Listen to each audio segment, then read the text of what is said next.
Hey guys, what's up? MasquedBlonde here, and today I'm playing Vampire the Masquerade Coteries of New York. I think I pronounced that correctly. I read the books, but I don't really watch a lot of role playing and everything. Although I really should. I hear there's like a really good Twitch group or somebody that does really great role play, and I need to watch it. But yeah, I saw this on the Steam summer sale. This music is amazing. I saw this on the Steam summer sale. Of course, I had to play it. It was just no question. It's been on my wish list for a while. It looks beautiful. I cannot wait. I will probably do terribly at this game, but whatever. Also, who's excited for Bloodlines 2? I've totally pre-ordered it. Got the ultimate package because, of course, I had to. Like, I never spend that much for a game. Ever, ever, ever. I'm very, very frugal. But in this case, I absolutely had to spend the extra. I've been waiting years, like decades, for that game to come out. And I also splurged and bought my sister the Ultimate Edition too. So she'll probably stream it on her Twitch. I know she's excited. She's the one that introduced me to the first game. I had to do it as a big thank you to her for doing that because I absolutely adore the game. But I'm gonna stop talking. Let's get to it. Okay, so I can choose my clan. Bruja, Ventru, Torador. Can I only do 3? Oh, I was really wanting to do Malkavian, but I guess I can't. That's okay. I guess we'll do them. They're pretty easy. I don't think Ventru can eat, like, they can't gnaw on the homeless or anything. Yeah, no, I've never been a big fan of that clan, so we'll do this one. What is my name? I'm assuming I'm playing him, correct?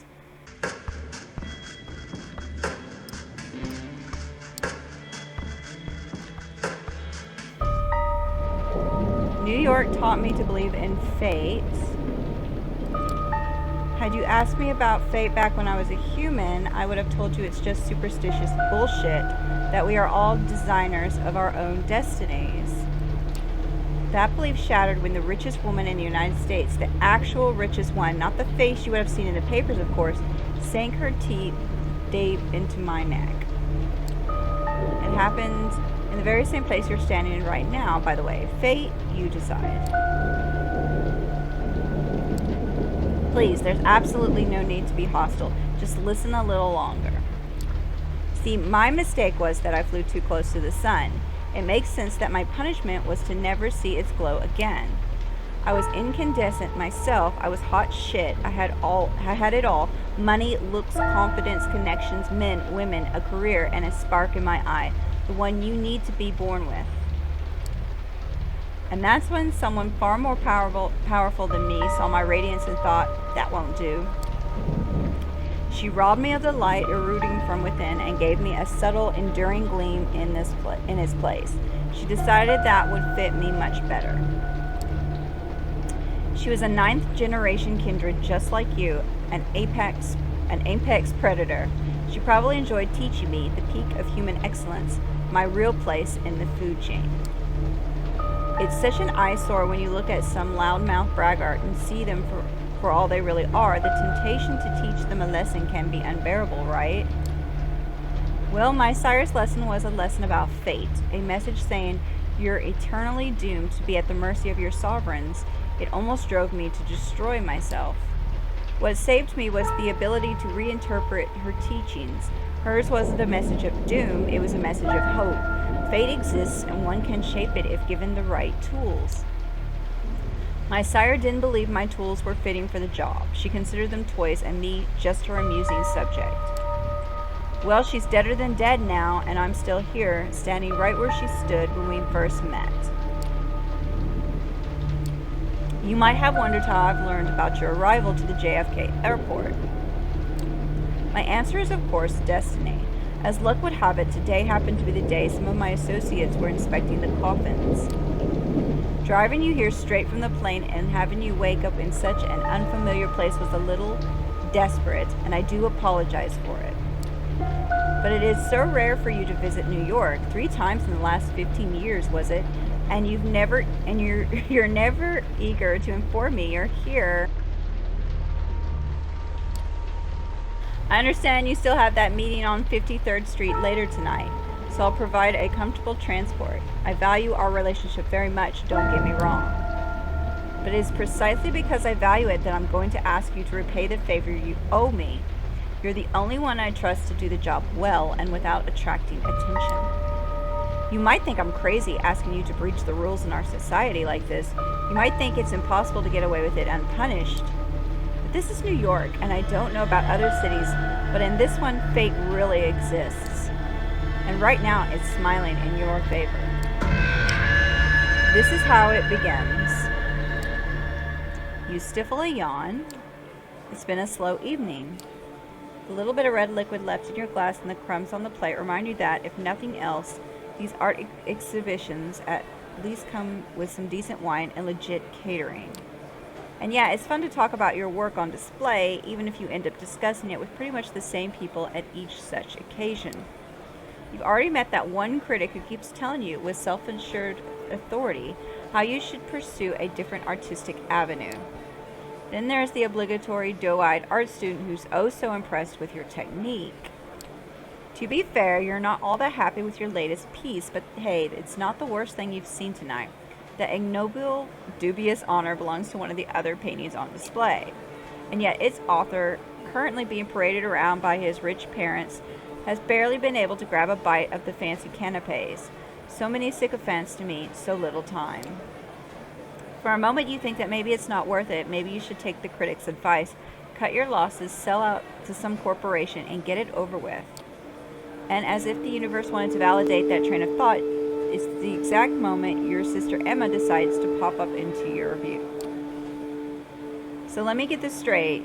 Cushy corporate jobs are selling out, but supporting a billionaire's vanity project is totally fine with you? I am. You absolutely despise her as an artist. While you're struggling to uphold some nebulous ideals of what art is meant to be, she's perfecting her ways of mooching off the system. Shamelessly preying on a little-known street art and niche internet memes, she repackages them as bourgeois-friendly collages.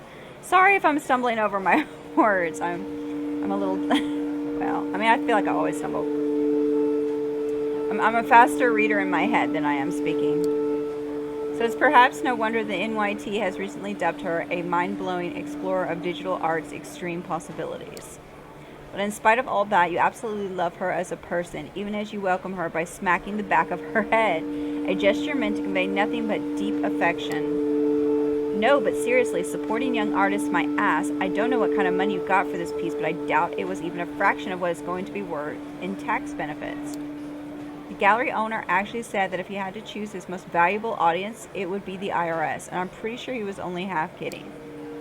You mumble a non-answer and then segue into a different subject, trying to preemptively quell her repeated offers to get you a steady job. Of course, she proves as insistent as ever. You know, sometimes I just don't get you. On the one hand, you wouldn't be caught dead taking money from the inevitable winner of the culture wars. On the other, someone gives you the chance to collaborate on some dumbass Oscar bait flick sponsored by Larry Ellison's bailout fund.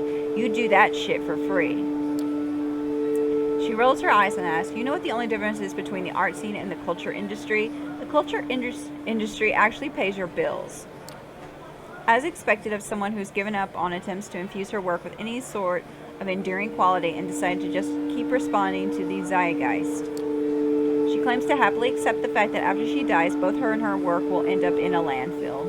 Oh my god. When you respond that you prefer chasing a 1 in a million chance to immortalize yourself, she claims it reeks of an overinflated ego. But you've been down this road too many times before and managed to accept she'll never understand what's truly important to you. Slowly but surely you move on to more agreeable topics. Your plans to finally get hammered tonight, or the most recent crop of garbage Netflix shows your friends have tricked you into trying out. Alright, gotta go. I've got a date. She peeks at a bunch of middle-aged men in expensive suits who have stopped pretending to care about the exhibition and are exchanging the worst lecherous jokes they've got in their stale repertoire.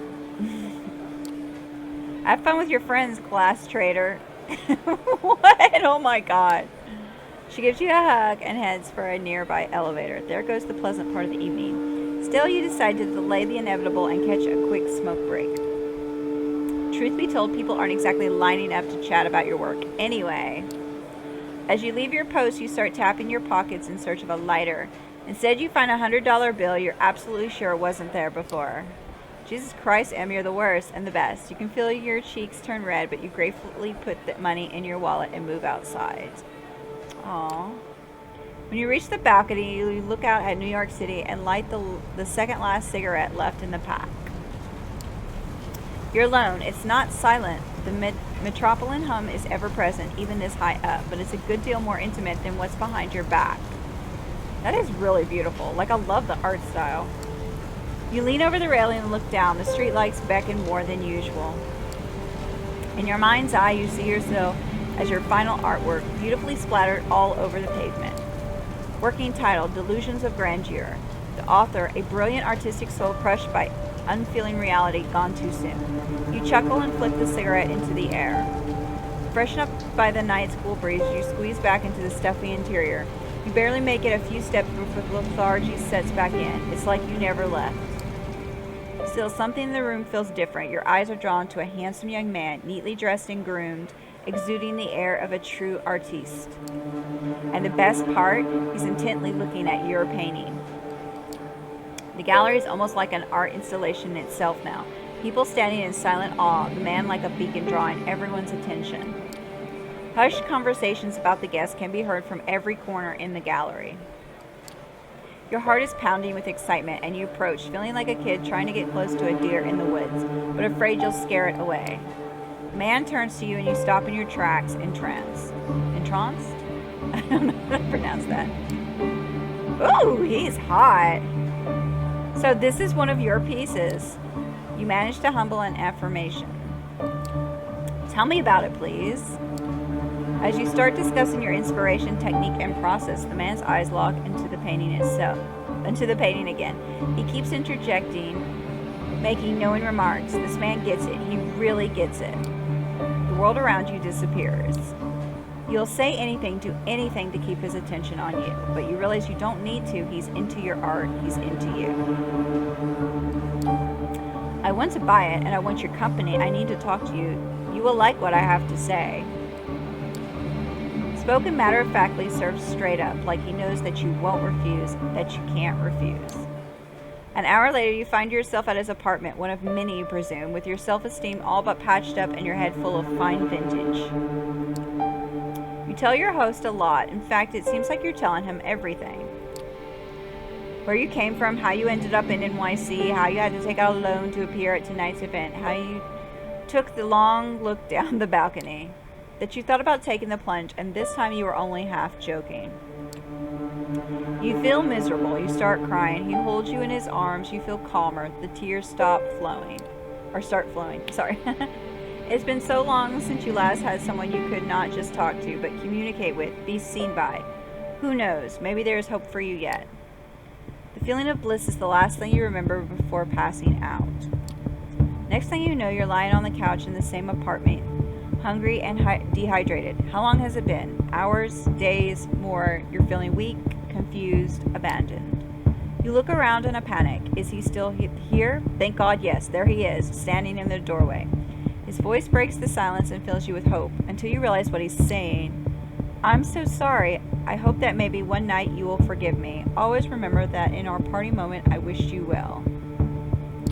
You try to speak, ask him to stay, but no voice leaves your parched throat. You taste something on your lips, wiping your mouth leaves a crimson stain on your hand. It's not the wine. What the fuck? The door of the apartment closes behind him, alone again. Then the pain hits. It's a headache, a lurching in your stomach, a burning in your arms and legs. It's all you can focus on. A panic takes you. You fall from the sofa and hit a wine glass. It falls off into a wall, shattering into bits. A mumble from the corner of the room indicates that you're not as alone as you thought.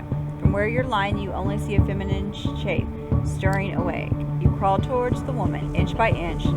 The pain turns into an urge. You need to get close to her. You begin to see details. The long hair shrouding her face, the worn-out NYC hoodie thrown over her skimpy dress. She opens her eyes, moves moves her lock to the side, exposes her neck. A rabid instinct takes you. In the blink of an eye, you find yourself buried in her hair, smelling her sweat, mixed with just a hint of cheap perfume. You bite down and drink the blood from her vein. Wait. What is happening? You break away, you look at the girl. She lets out a sigh, goes limp and unconscious again. You try to crawl back, her dress rolled up to one side, and you glance at her naked thigh. You lose control again. Bite her leg. Drink deep from the artery. It's intoxicating. It's bliss like you've never known before. It's beautiful. You break away again, fall to your back. What the hell was that? Did you really drink her blood? She's not moving. Oops. Oh God, she's not moving. Aw, you killed a hooker.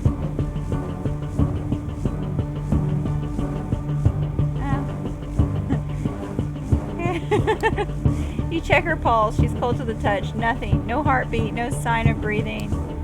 That's when it hits you. Your chest isn't moving either. Your heart is not beating. You are cold to the touch. You reach for your phone. It's not there. Where did you leave it? Or maybe he took it. Impossible to say. You stumble around the apartment but find nothing you can use to call for help. You need to get out of here. Now. You look outside the window. You're high above the streets. There's no balcony. The building's exterior is glass almost all the way down. You'd never survive the jump. But maybe that's precisely why you should leave the room this way. You just killed somebody. Your life is essentially over. A sickening void is opening in your stomach, warning you that your reality is about to turn into an unbearable hell. A voice in the back of your head tells you that the smartest course of action is to take the leap before it does. And the more you argue with it, the more reasonable it sounds. You're just about ready to pick up one of the chairs and try to break the window when you hear the clicking of keys in the lock. You freeze in place. This is bad. Your thoughts start racing desperately, but instead of a rational course of action, only visions of false hope come to your mind. What if it's him? What if he had a change of heart? What if he sent someone for me? You almost feel your heart beat again with excitement as the door opens. Almost, but not quite. A man enters, but not the one you expected. He's tall, broad-shouldered, handsome, with darkish skin.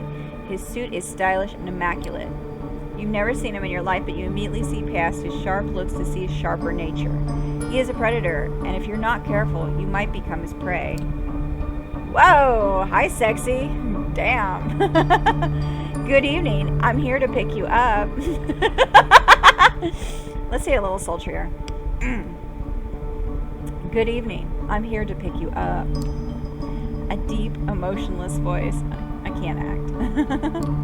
He turns his eye to the lifeless body of the girl in the NYC hoodie and raises an eyebrow. Shit. I don't think it really matters. Who are you? Oh, I'm hot too. I'm the ferryman. I'm here to take you to the other side. He approaches the bed to examine the corpse from up close. Well, this is unfortunate, but preferable to going insane from hunger. Quite a nice gesture, actually, if troublesome. He briefly looks at you with something of pity in his eyes, then changes his expression to a perfectly blank one. Listen, you may perceive your current situation as something out of the ordinary, but I've met hundreds of lost sheep like you, and you see, they tended to fall into two categories. First, there were the smart ones, those who carefully obeyed my every word and didn't pull off any stupid stunts. They always got where they needed to go safe and sound. Then there were the dumb ones, the punks who thought they could take me on, the wise guys who tried to contact someone secretly and without permission, the troublemakers who tried to run off or make a scene. None of them got to their destination in one piece. In fact, a lot of them never reached their destination at all. The man talks in a bored, professional tone, giving off an impression that he really has delivered this speech countless times by now. So you see, despite being a smart person, I'm a Mets fan. I love baseball, and it inspired me to come up with a 3-strike system to determine if someone is dumb. If you get on my nerves 1 or 2 times, well, I understand. Not all of us perform well in stressful circumstances. But if you do it 3 times, understand that there will be no excuse, no forgiveness, and no mercy. His presence changes ever so slightly. Say, I understand, sir, now. Okay, so I have to do everything he says. because I'm guessing he's the I forget what you call him, but the guy, one that guides you. That you're the fledgling, so he guides you. You feel an overwhelming, barely resistible urge to fulfill his demand. Okay, I understand, sir. Excellent. All right. Have you got anyone you'd like to inform about your current situation and tell them you're all right? Probably need to tell my sister. He flashes his fangs briefly as he talks, and for some reason, the sight causes a chill to run down your spine. Something's wrong with him. No shit. Someone closest to you? Yeah, my sister.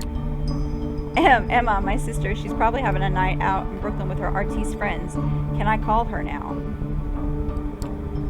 You take out your phone while asking the question. It was in your pocket all along. It must have been panic talking before. He shakes his head and points at the hooded corpse next to him.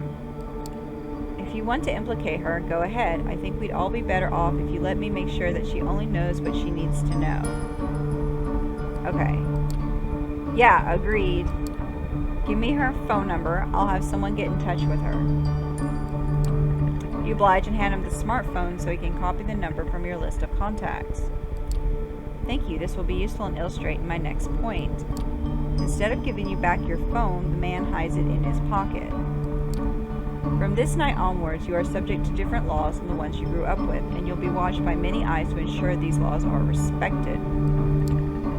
You are forbidden from letting anybody you know you're still alive. You're forbidden from showing your face anywhere they know you. If anyone comes to search for you, it's over, both for you and them. Yep, don't break the masquerade.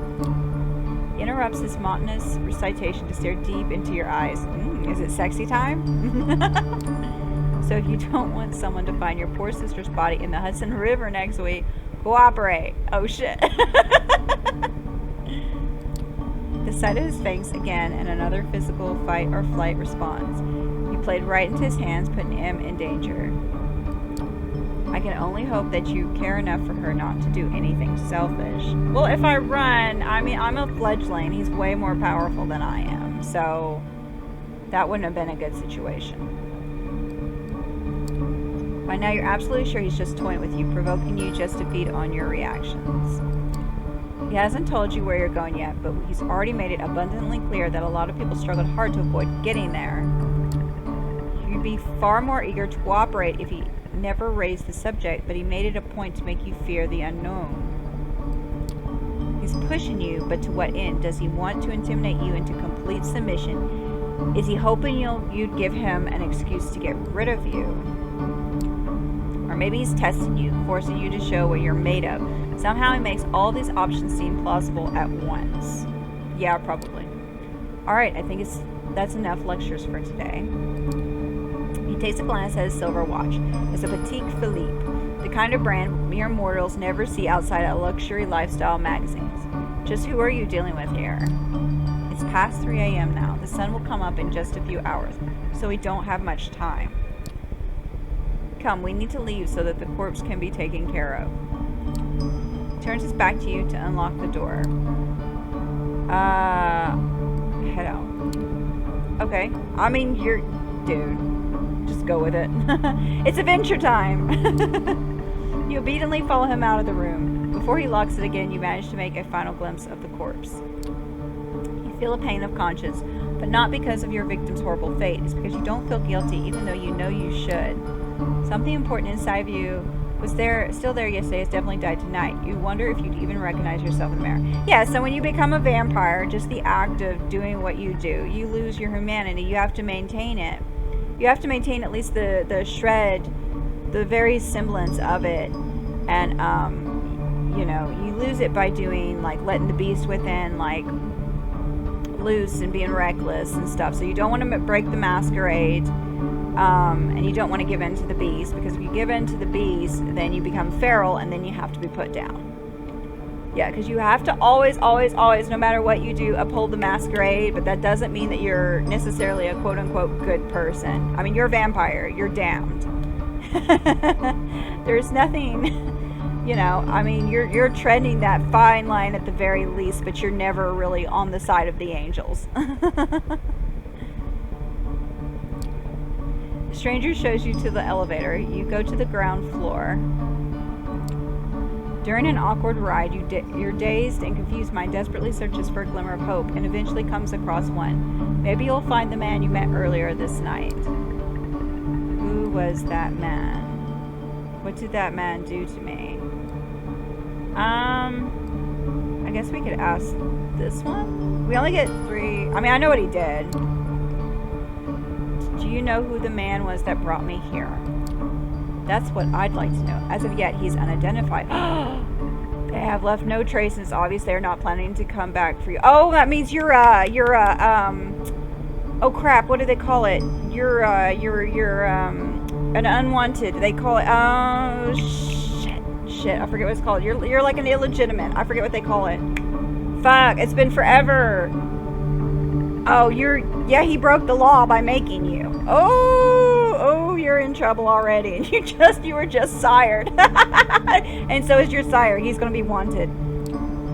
If, and that is a big if, you ever see them again, it will be tomorrow and probably for the last time. Yeah, because he will get executed because you are not supposed to do that. You are not supposed to create a fledgling without approval. I want to see him for the last time. Escape into the street. Well, I already know. I want to see him. Let's try that. This compulsion is natural, but for now, I can only say this: it lies in his best interest to never see you again. The elevator door opens to an empty hall. You walk outside, past the night guard's post, which is empty. Of course, it is. Cold night air reminds you of the balcony just a few hours ago. The man motions to a black Cadillac Escalade because of course he would. He would drive that vehicle. Take a seat in the back, please. Yes, sir. You get inside. The man closes the door behind you. You hear a click as it locks. The Cadillac is almost entirely dark. The side windows seem light-proof. They probably are. The man gets into the driver's seat, starts the engine, and drives away without comment. Where are we going? Where are you taking me? A safe place. Forgive me, I'm not in a talkative mood. This won't be a long drive. Patience. Yeah. Dead silence fills the car. You close your eyelids and sink back into your thoughts. Ooh, you are already in so much trouble. I mean, it's kind of unfair. Like, you didn't do anything wrong, but if you're illegally sired, it's a problem. Because that's how they keep caitiff. You're caitiff. That's what it is. You're caitiff. So yeah, if you're illegally sired, and I mentioned this when I played my Bloodlines, did my Bloodlines playthrough, which I really need to get back to that game. But if you're illegally sired, like what you do is if your sire wants to create another vampire, he has to go through a committee. Like he has to go through the main ones in the Camarilla. Now, I don't know what the new World of Darkness lore is, because there's been 3 iterations so far, but the original one that Bloodlines is from, which is the original Masquerade, if your sire did not go through the proper channels to make you, which took a lot of energy from him to make a fledgling, by the way, so he's probably like trying to rest up, but if he didn't go through the proper channels, he could be executed. In fact, they often were, because you don't want illegal. You need to be able to keep like a census. Like the Camarilla wants to keep a census of who all is a vampire. They got to keep the population down. They've got to be able to keep track of everybody. They got to be able to track all the crimes and stuff. Because if everyone's just siring people willy-nilly, well, there's a big problem where a lot of times they'll abandon their fledgling, and then the fledgling's running around not knowing what's going on, not knowing about the masquerade, not knowing what they really are, and then all sorts of havoc can wreak, and it does. Like, you sometimes see that in the stories, like, because they don't know their sires, they don't know what they are, they don't know what they're capable of, they get into all kinds of trouble, and it violates the masquerade. It puts them in danger, it puts all the other vampires in danger. So normally what winds up happening is the sire is killed, and then so is the fledgling. So you've got to be like really on tippy toes right now, because your life is in danger. If you do not have, if you're not able to convince them to that you are capable of doing what you need to do to uphold the masquerade, if you're not able to, if they're not able to assign you to somebody to guide you in some way, like if they're not convinced that you can uphold the masquerade, you're done. You're dead. And there's probably a blood hunt for your sire right now. So, yeah. Oh, I'm sorry. Dead silence fills the car. You close your eyelids and sink back into your thoughts. A blurry after image of a man who brought your painting is still there. It's strange. You never felt this way about anyone. Yeah, because fledglings have a strong attachment to their sires, because it's their blood that made the fledgling. It makes you happy, even though you have the nagging thought that there is something fundamentally abusive about this attraction. Yeah, basically. He basically corrupted you. But then the girl's hair spilled over the purple hoodie. Her blood spilled over the cold floor, came into sharp focus. You wince. You want to cry, but it's as if there are no more tears left in you. Yeah, I don't think vampires can cry. I think in the old world of darkness, they couldn't cry, they couldn't dream, they couldn't have sex, they couldn't eat food, I can't remember what else, but there was a strong attraction with blood. So like, even humans, if they feed off a certain vampire for over and over and over again, they develop a bond with that vampire. Like it's all centered around the blood. After what feels like an eternity, the car comes to a stop. You get out into an underground parking lot. It's an ugly concrete gray thing, empty but for the car you came in. It looks like there's a room beyond the metal door in the wall. Guess you'll live to see another night. Follow me. He opens the metal door and lets you inside. Here we are. These are your lodgings for tonight. If you get hungry again, take a look in the fridge. Tomorrow we'll come to pick you up. The cramped room has no windows, just a simple bed, a single light bulb hanging from the ceiling, a small humming fridge, and a rattling AC fan in the wall. It has all the coziness of a solitary prison cell. You notice claw marks on the inner side of the entrance door. Yeah, I'm sure you're not the first to come here. I need medical help, not going. Mercy, please. I don't think any of these options are going to be beneficial, but I don't know. I guess that. I can't feel myself breathing. I can't sense my heartbeat. I need to go to a hospital, man. You're going to be fine. Oh yeah, I gotta act like I don't know what's going on. Even though I, of course, know what's going on. Listen, normally I'd lose my nerve right about now and things would get nasty, but I get it. You're scared. You don't understand what's happening. Trust me, you'll learn more tomorrow, but now I need you to rest, and you need you to rest. Gestures inside the room. Yeah, you need to go to sleep because you've got to rejuvenate. Gestures inside the room. Finding no more willpower to resist, you step inside. The stranger nods contently. Good night. He locks the door behind you. It looks very secure and sturdy. You open the fridge. There's a single plastic bat there, filled with red liquid, unlabeled. Tomato soup? You feel sick to your stomach. Best leave it for now. Lie down on the bed. It's a simple mattress on a metal frame, kind of grimy and damp. Seeing it makes you grimace, but you're just too tired not to lie down. Your entire body hurts, a dull feeling that makes you feel heavy. You feel vulnerable and lonely. Usually when that happens, you'll turn your attention to painting just to not think about the alternative. Your family upbringing left you with no skills but artistic talent. Creating art used to be something of an unpleasant duty. Somewhere along the line, though, it became the only weapon you had with existential despair. Sorry, I can't speak. Some of your best work was created in lieu of impotently crying in bed. Hell, you're pretty sure a few of those pieces had your tears mixed in with the paint.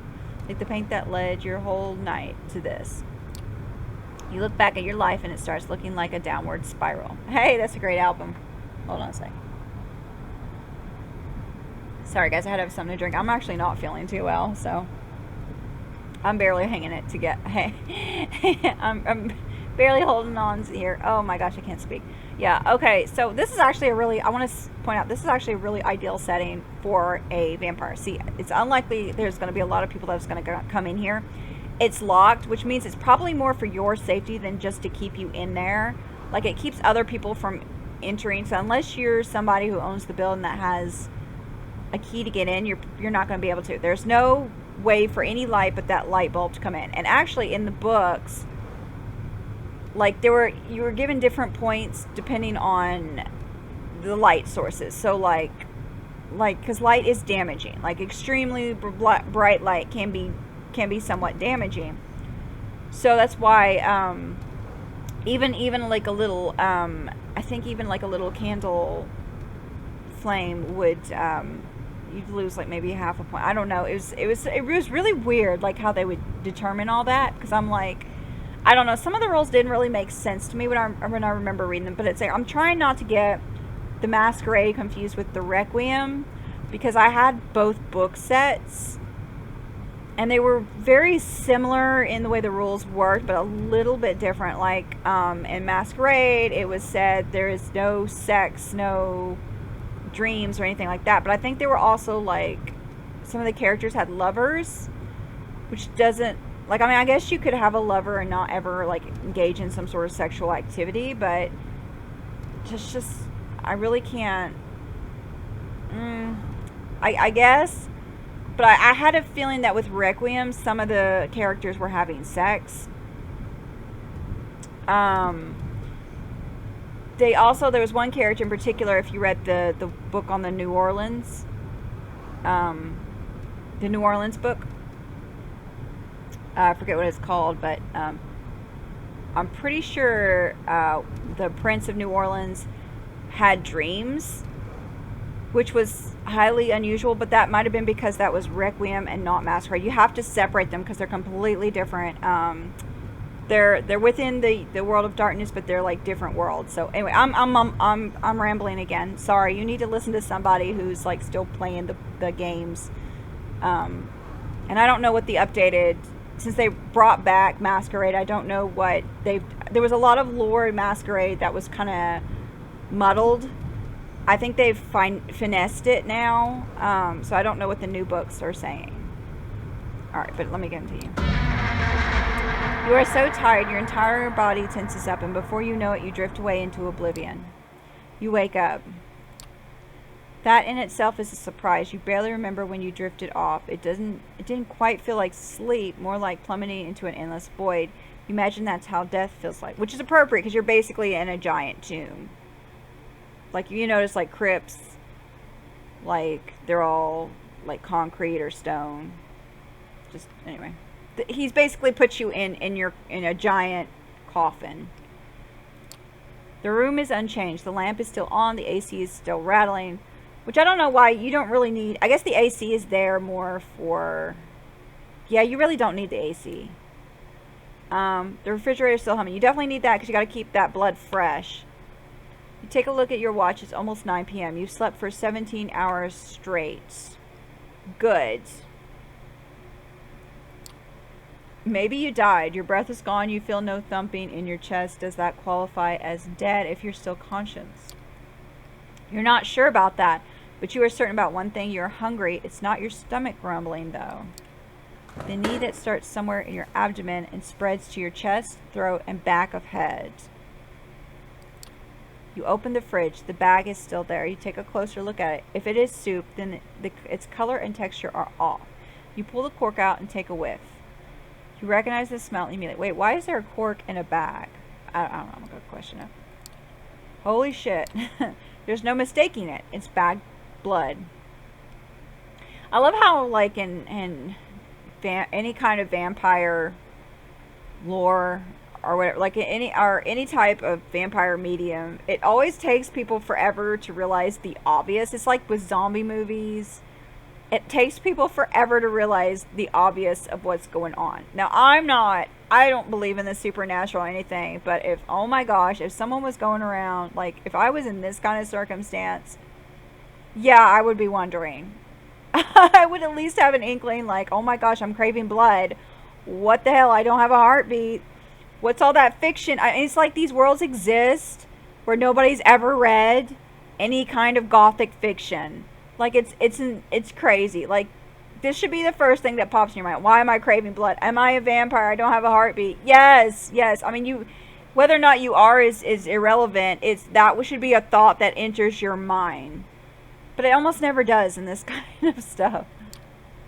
This smell is faint, and you remember some situations in the past where you found it nauseating. But now it's almost, no, it's almost, it is enticing. I actually don't mind the smell of blood. It smells like copper. And like if you've ever had a nosebleed, it tastes like copper. Like I don't drink blood, obviously, but you know, we've all tasted it. Like if you've had a nosebleed, because what you're supposed to do when you have a nosebleed is you're supposed to tilt your head up, and then the blood will actually no, you don't tilt your head up. So you're supposed to tilt your head down, because if you tilt your head, they tell you to tilt your head up, but if you tilt your head up, the blood goes from your nose down your esophagus, and you are literally like ingesting the blood. You can choke on it. But you hold your head up because you're trying to run to the bathroom or wherever. You're trying to keep from dripping all over yourself and getting it all over your clothes and whatever. So you tilt your head up so you can get somewhere where you can get like tissue or you really want a wet rag. So you can get a wet rag and you can plug it up and try to stop, like pinch your nose and try to stop the bleeding. But if you hold it up for too long, you'll start choking on it because you'll taste it. It'll go down your throat, and it can come in, like it'll come in your mouth and everything. So like if you've ever tasted blood, which everyone has, I'm not saying it tastes great or anything, but it actually doesn't, like I don't see how it would nauseate someone. The smell and everything just doesn't, I don't know. I've seen and smelled a lot of blood, like when I was at the hospital and everything. I don't know. It never really bothered me. Now, what bothered me was like there would like smells like fecal matter or vomit would bother me. Like you'd see those. Thankfully, I didn't see that a lot at the hospital, but that bothered me way more. Like, and then certain injuries will bother me, but blood is blood. Like other than the fact that it can contain like HIV or something, like AIDS or something. It's really not, like if you don't want to get it on a wound or anything, you want to avoid getting it on someone else's blood on you. But other than that, I never found it, like, I don't know, I'm rambling again, I'm sorry guys. No, drink the blood. Come on, embrace it. Embrace your embrace. It feels wrong, but right now there's barely anything in your life that doesn't. To hell with it. You pour a bit of the liquid into your mouth. Yes, yes, yes. Let's go for it. Come on. This is an adventure. This is adventure time. Let's do it. Let's fully embrace being a vampire. It tastes bland. Reminds you of cheap supermarket juice. Oh, it's not good blood. It may be animal blood. Just enough flavor to register as what it claims to be on the box, but nothing like the real thing. I wonder if it's like rat blood or something. Because Venture won't eat rat blood. They can't have rat blood, and they can't have like homeless people. Because I guess because they're so quote unquote lowly, like it makes them, like actually makes them sick. I mean, they're that level of snobbery. Nothing like what you had the last time. You swallow it. Somehow you don't feel sick. In a weird, messed up way, you can't help but think it feels nourishing. And I think certain blood, okay, so the higher up the blood source, the more potency it has. And you use blood for everything. So like with magics and stuff, you use blood. You have blood magic. What is it? Is it Vitae? I can never pronounce it correctly. Anyway, so, you know, like if you remember the game, the Elder Vitae would give you the most potency. Then you add the blue blood, which, you know, is your wealthy, your elites, the ones that, you know, have the purest blood. And I think that comes more from the line of thinking like they've lived a life of privilege. They've never known a life of hardship. They're less likely to ingest bad things in their body, like drugs, fast food, stuff like that. They've only had the best quality, like meats and freshest vegetables, and don't contaminate their bodies. Have a long bloodline of you know, eating well and living well and all that stuff. Like, I'm really not sure. I think that's the line of thought between there. Whereas if you're homeless, you'll get what you can get. You'll eat literal garbage if it helps you survive. You know what I mean? Like, that's not a knock on people who are homeless. Like, you're desperate, and you probably didn't have a great situation growing up, and your family probably didn't have a great situation when they were growing up. So you know what I mean? Like, poverty, you get less. I'm gonna stop talking. I'm just rambling. Sorry about it. You take a few more sips, and then just another one. Suck on the bag a little more. Yeah, drain it dry. Lick it all up. You need all of it. You need all of it. Actually, by killing the hooker, I think you lost some of your humanity. I mean, what you had left of it. I mean, you already lose a great deal of humanity being a vampire, but you lost because you killed an innocent. I don't know. I think that's how that works. Eventually, you find that you've emptied it entirely. All you took into the info press on the side of the bag, 450 milliliters of it. Even with its blandness, you still feel like having more. You realize your body longs for that intoxication high you felt when an image of that corpse crosses your mind, causing you to wince. What have you become?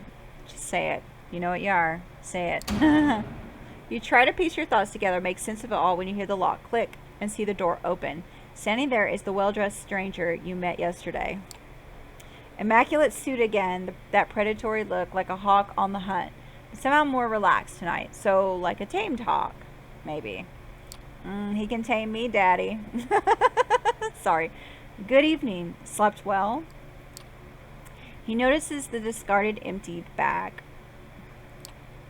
I see you had a bit of a snack. Ha!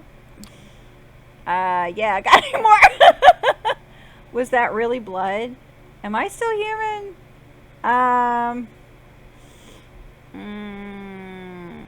If I do this, maybe he'll take me hunting. Was that really blood? You know it was. I don't know. Like, we could go anyway. I guess it doesn't really matter because you're doing it for role playing.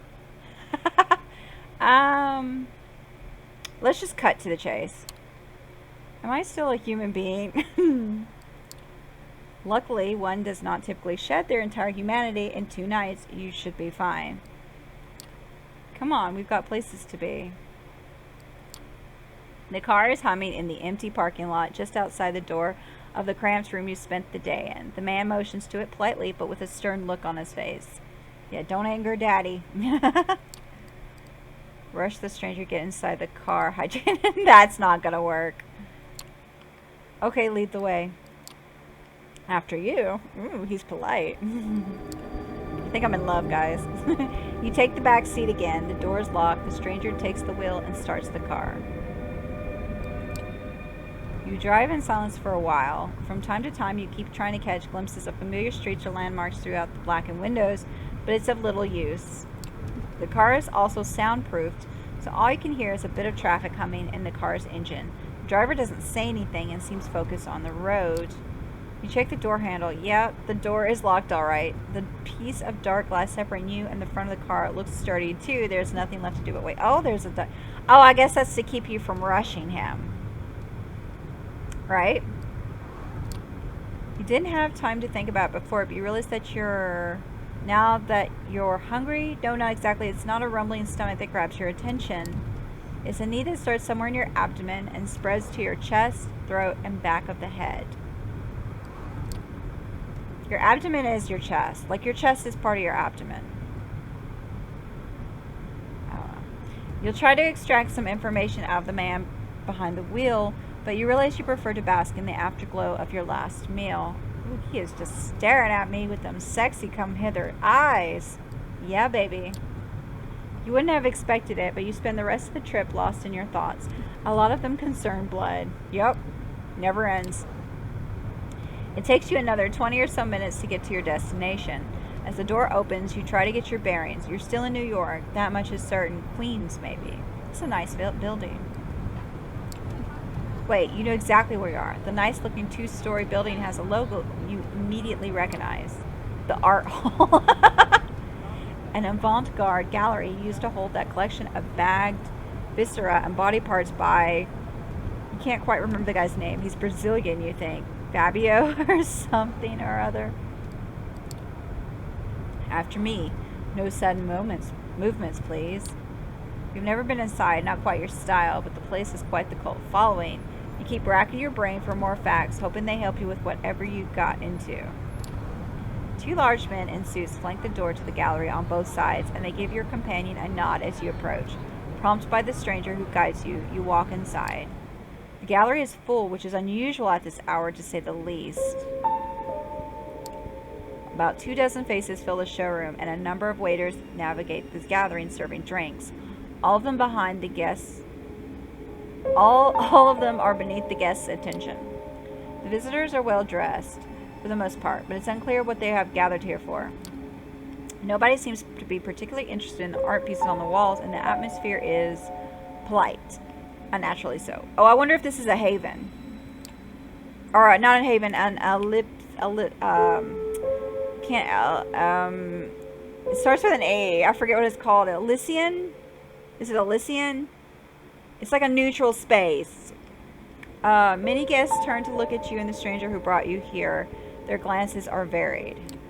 You see open contempt on a few faces, animated interest on others. Most of the eyes in the room calmly observe you as if wishing to appraise your worth. Yeah, they're all vampires.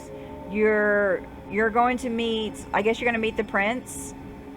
And they're going to determine what's going to be done with you, because you should not be there. But apparently your sire thought you were so super special snowflake that he just had to, like, make you that day. So I imagine there's going to be a lot of intrigue. Memories come back to you like a bad case of PTSD. How many times before has someone judged you, impassively or decisively, through your art? You share a piece of yourself to the world, and it's respond by making you feel like garbage. It always took a lot of effort to not lose your cool until all of them just shoved their opinions up their collective asses. Now looking around, it feels like you've become another artwork as commodity to be judged by a bunch of obscenely wealthy, out-of-touch assholes. It makes you want to scream. Oh, what's up? Good evening, Quadir? I don't even know how to... I'm just going to say Q, because I don't even know how to pronounce that. And to you, child. The noble, cold voice takes you out of your head and back to the situation at hand. The gallery, a crowd of strangers. You being brought here against your will. For what purpose? You're not really being brought against your will. The room awaits your response. Good evening, miss. Excuse me, what?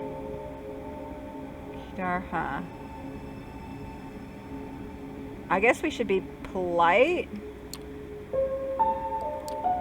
You are addressing the Prince of New York City, Helene Panhard, child of Michaela. Okay, so she's the one in charge. So yeah, best to be polite. Thank you, my sheriff, but I'm capable of introducing myself. Ah, okay. He's a sheriff. So he's like, was it the third? Well, he's not really in charge. He basically just does what the prince says. But he's like the muscle, the enforcer. Like, he's the main one that takes care of law and order. She is somewhat plain looking and doesn't seem to possess a great deal of charm, but still the entire room is intently focused on her voice. She has influence over these people. That much is clear. You may address me as Prince Child. I realize your introduction into unlife was abrupt, and I understand your sire left shortly after. I'm not going to feel bad. I was polite. The rules of our society dictate I punish you both for this transgression. But you won't. A murmur of agreement, maybe, can be heard from the gathered audience. But I'm willing to listen to what our loyal sheriff has to say about the circumstances of your embrace first. I guess remain silent. Besides, it's best to stay silent. Listen to the whole situation unfold. It feels like you're out of your depth here. Oh, yes, you are so out of your depth. It's not even funny. You have just entered the whole world. It's like you are a newborn and you've just been thrown out to the wolves. Good luck, fledgling. Shall we begin? You're about to be judged by the court of New York City. Q, please tell us how you found this fledgling and what happened on your way here. Court Prince, is this some kind of secret society make-believe? No. It's more like the Illuminati or some shit. A trusted informant who has chosen to remain anonymous at this time tipped me off about a suspicious kindred appearing in one of our domains. Upon investigating, I found them gone, but this fledgling remained in their place. Interestingly, his sire made use of an older haven of one of the clan of the Rose for the embrace. They were even thoughtful enough to leave a local woman for the fledgling to slake his thirst on. Despite some reservations, he offered little resistance last night and cooperated on our way to the safe house. I was pleased to not have to force his compliance. See? This is why you keep a level head. We had a quick chat, but wishing to appear here post-haste, I urged him to join me, which he did without struggle. A pleasant departure from my usual routine, I must say. His thirst partially slaked with the bagged blood we kept in the safe house, we had a pleasant enough drive here. The story ends with us arriving at the Elysium tonight. Ha! I knew it. It was called Elysium. Okay, yeah. So if I had, I have a feeling that if I had disobeyed or tried to overtake him or carjacked or run away, I would have still wound up ending up here. So all roads would have ended up here. But by obeying him and keeping a level head, it's going to work in my favor. See? I know how this shit works. All eyes are on you again. You take a special interest in one of the faces. It's a beautiful woman with curly, almost blood-red hair and a dress to match. You see her whispering to some bespectacled man with an absent-minded look on his face. Who is she, you wonder? Thank you, Q. I take note of this fledgling's behavior and will take it into consideration later. She turns her attention to you. First, there's the matter of your sire, the person who brought you where Q picked you up last night. Who were they? A beautiful man. He certainly was. He was beautiful, charismatic, charming, dark hair, a sort of artistic mess. Had an accent I couldn't recognize. He took notice of my art, bought a piece of it. In fact, I want to meet him again. Last sentence came out almost involuntarily. You immediately feel ashamed, sound like a sad puppy whimpering after their master. You kind of are a sad little puppy. Yes, you do want to meet that man again. It's an urge deeper than you've ever felt. Maybe even love. Nope, it's not love. It happens with every fledgling. They develop a deep bond with their master. No, that's idiotic. He never even introduced himself to you. He used you. That asshole just plain used you. For what? Well, Q, does that sound familiar? No, it does not. Or at least not familiar enough. I will continue to search after we're done here. Sorry. Can I go now? What happens now? He bought my painting and you can track him. Oh, that's good. Maybe that'll help. The guy he bought my painting at the gallery didn't pay in cash, I think. Maybe you can track him that way? Oh, did your outlook on him change all of a sudden? He smirked, seemingly enjoying your misery. Personal jabs aside, thank you for that observation. I will investigate this later. Hey man, fuck him. He didn't obey the rules, right? Can't help it. Pretty great. What shall I do with the fledgling, my prince? Well, I've been cooperative and I've been polite, so it's only good things. What is your recommendation, my sheriff? The traditions are clear. Thou shalt only sire another with the permission of thine elder. If thou createst another without thine elder's leave, both thou and thy progeny shall be slain. Except in history, we know that doesn't happen, always. I am ready to fulfill my duty. Oh, I'm going to get a spanking from Daddy. I'm sorry. Stay your hand for just a moment longer, Q. I wish to consult my counsel on this. Make sure everyone is in agreement. Of course. He seems strangely relieved. Oh, he liked me. Oh, he likes me. The prince leaves the main showroom and a handful of people follow her out. You're about to ask this Q what all the talk of traditions and councils was when the red-headed woman approaches the two of you. Sophie. Sheriff, I was wondering if I could have a word with the fledgling. Oh my gosh, it's like Christina Hendricks over here. Damn, bitch.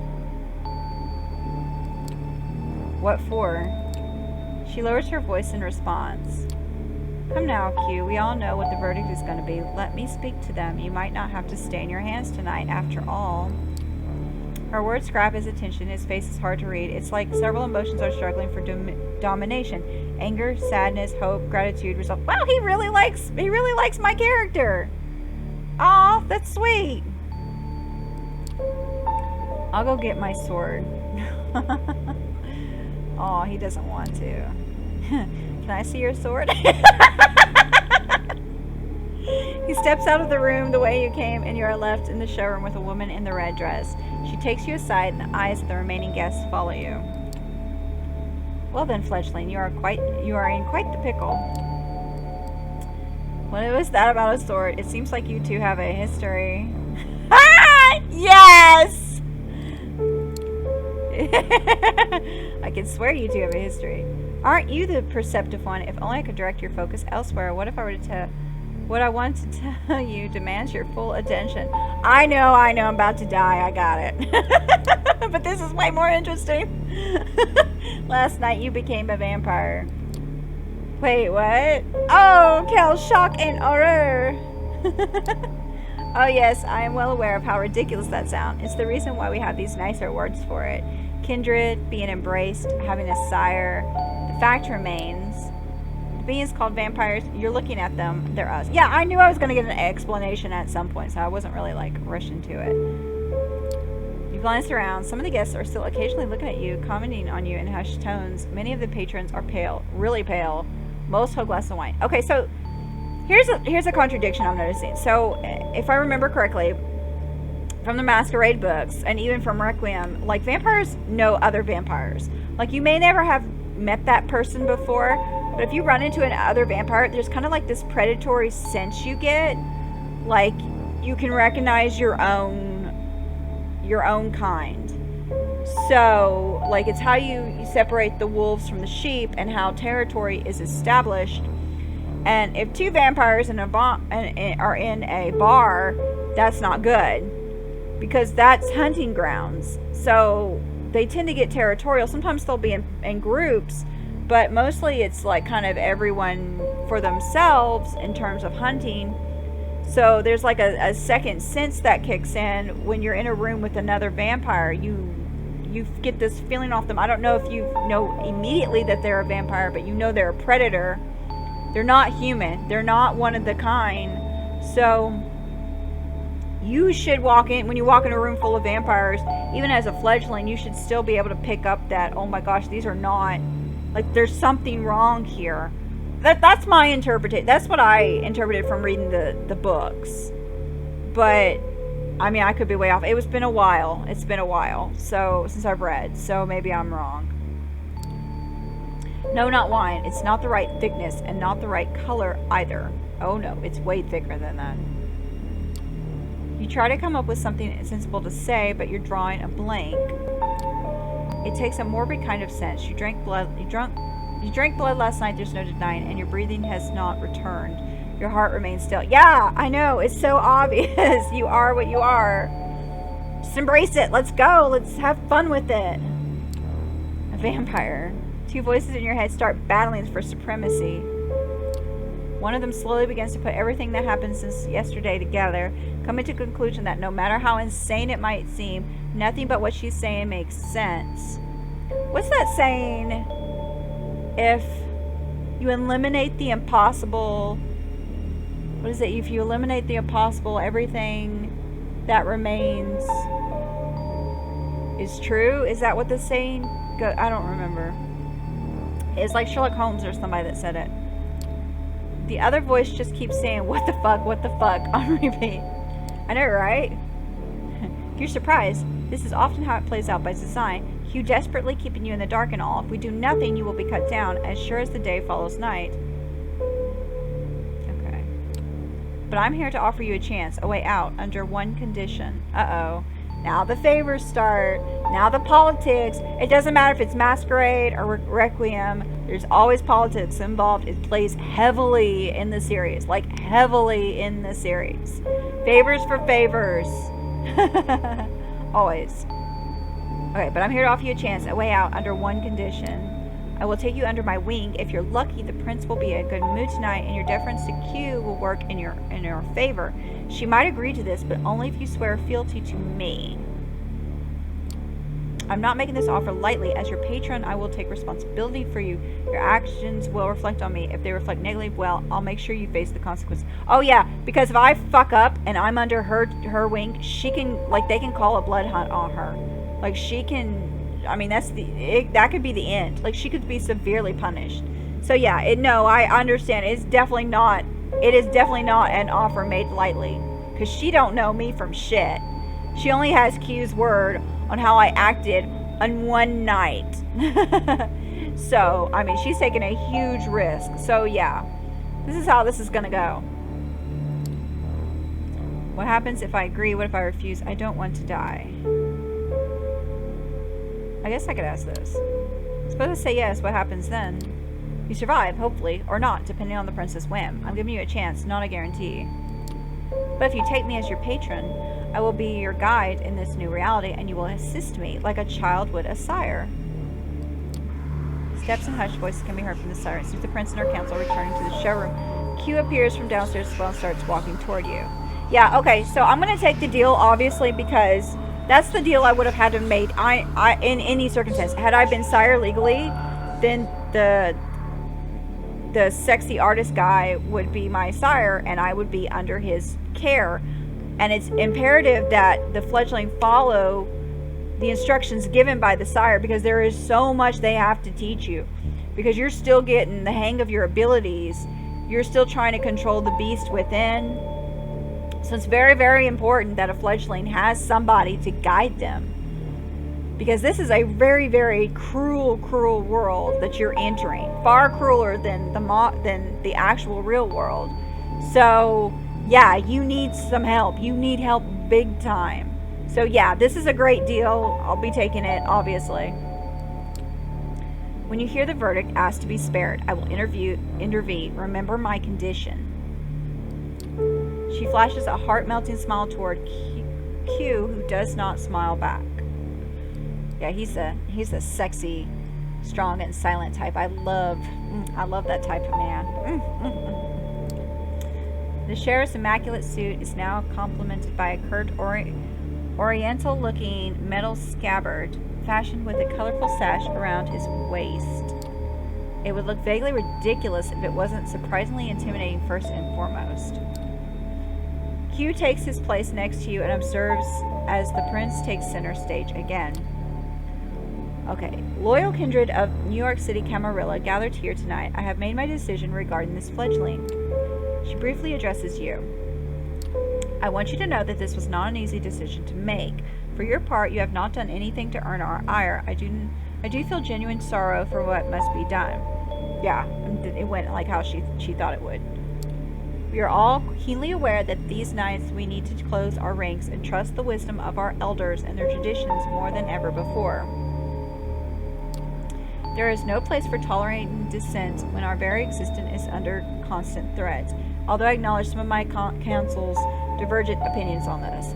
Yeah, so listen, and my biggest problem with the Bloodlines storyline was you were meant to hate the Camarilla because Prince LaCroix was an ass.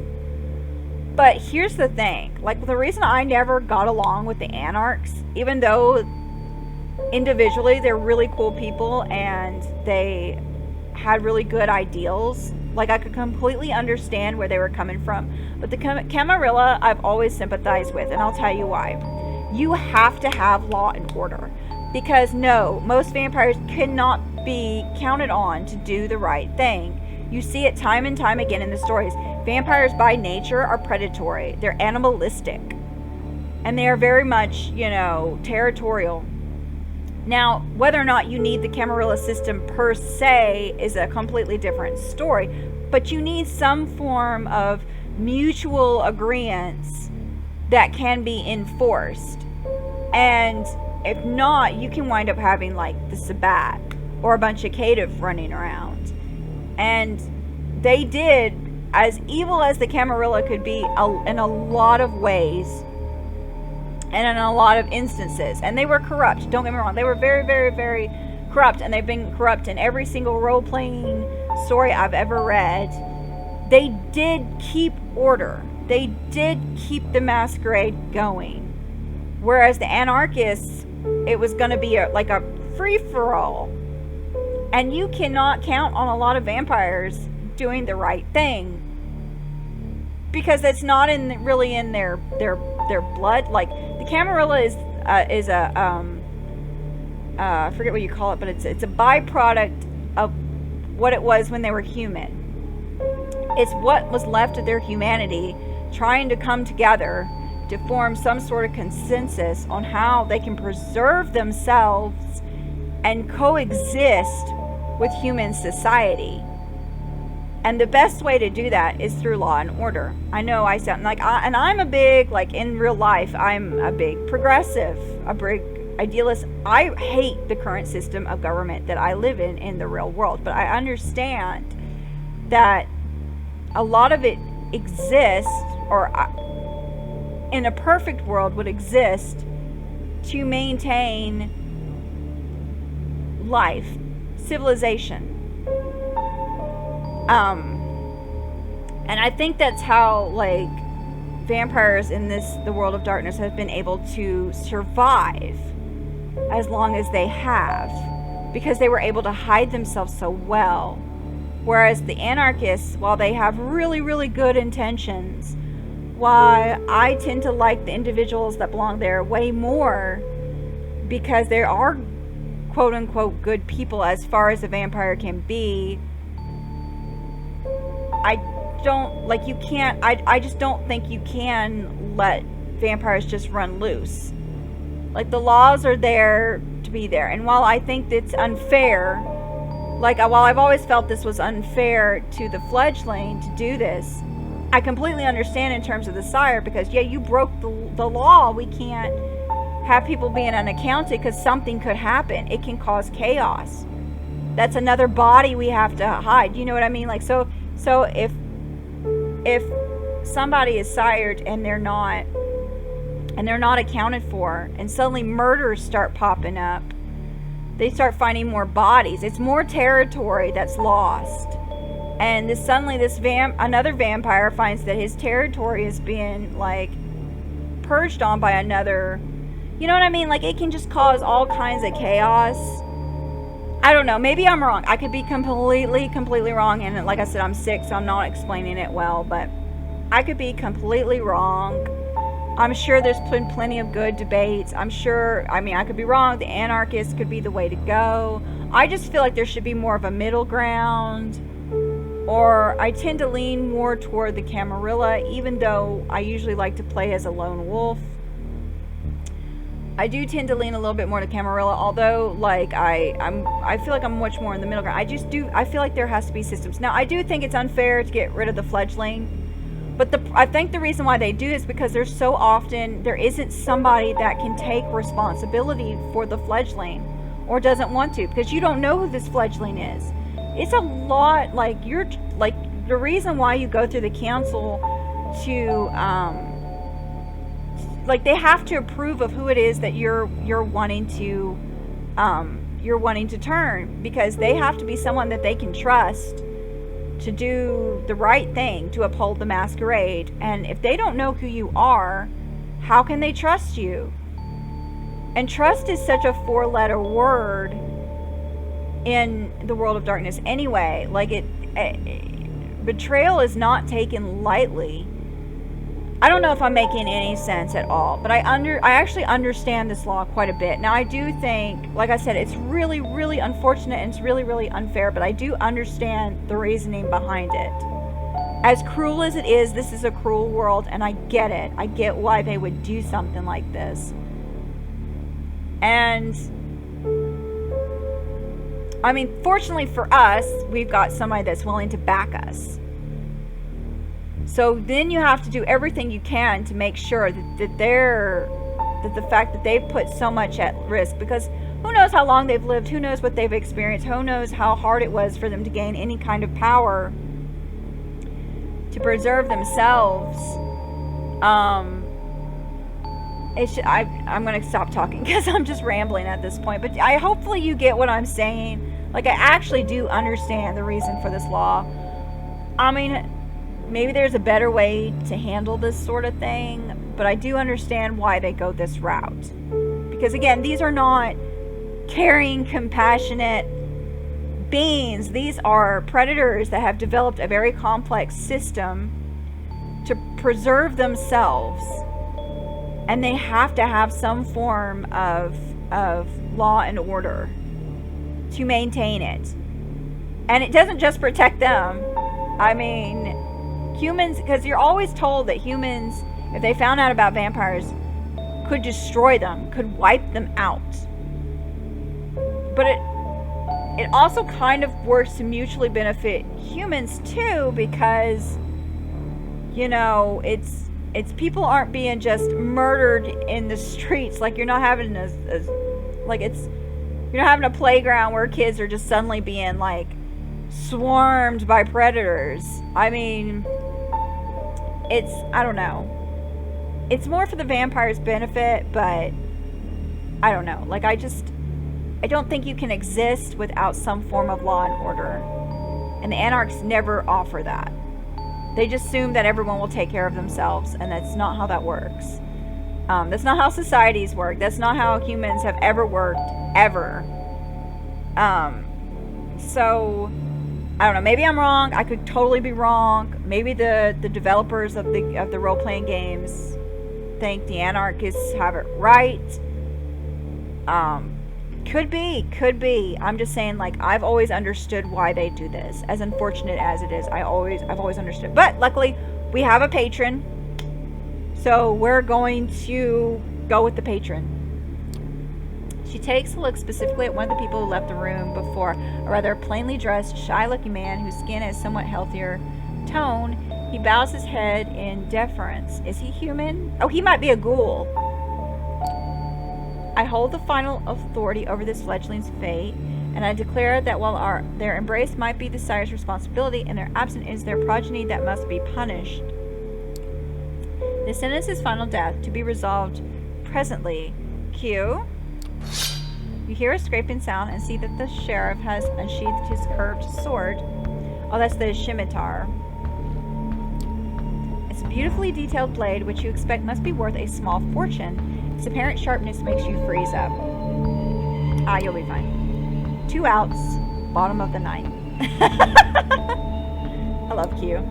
His quiet mumble is audible to nobody but you. As his eyes meet yours, you know just a hint of sadness in his countenance, one that quickly vanishes to give way to grim determination.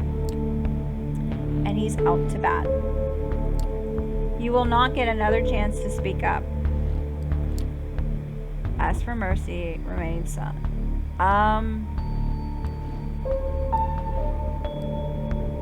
No, you have to, yeah. You make your choice. I don't want to die, spare me, please. Prince, if I may ask you to stay the sheriff's hand for a while longer. Q looks at the prince, awaiting her response. The sword is still hanging above you, threatening to fall at a moment's notice. Is there something you'd like to say, Miss Langley? Yes, if I may. At first, the prince looks somewhat annoyed at the distraction, but she stays quiet for a while, measuring the mood in the room. The board elites suddenly look at you with aroused interest, some of them dismayed at not seeing the bloodshed, but all intrigued by the unexpected twist. The prince nods. Well, let's hear it. Sophie takes a few steps forward, all eyes on her now, but Q's heavy hand on your shoulder makes it clear you won't take advantage of the distraction. My prince, while the traditions are clear, I believe that the proper context should be observed in addition to the letter of our laws. This fledgling is a burden, but with proper guidance, they could become an asset to our domain. Am I to understand you are volunteering to take this sireless child under your protection? Yes, I happen to think they might hold a potential that would be unfortunate to waste. I do expect your full cooperation, of course. Whispers can be heard again. An incredulous voice or two. A hush just behead the fucker. Damn, they are bloodthirsty. So, I shouldn't be surprised. Some suppressed exclamations of surprise. Silence. I ask all of you to make note at this moment. I might be persuaded to bend one tradition in this child's favor, but another will have to be enforced even more firmly in its stead. Until thy prodigy shall be released, thou shalt commend them in all things. Their sins are thine to endure. Are you certain that that's a responsibility you wish to shoulder, Langley?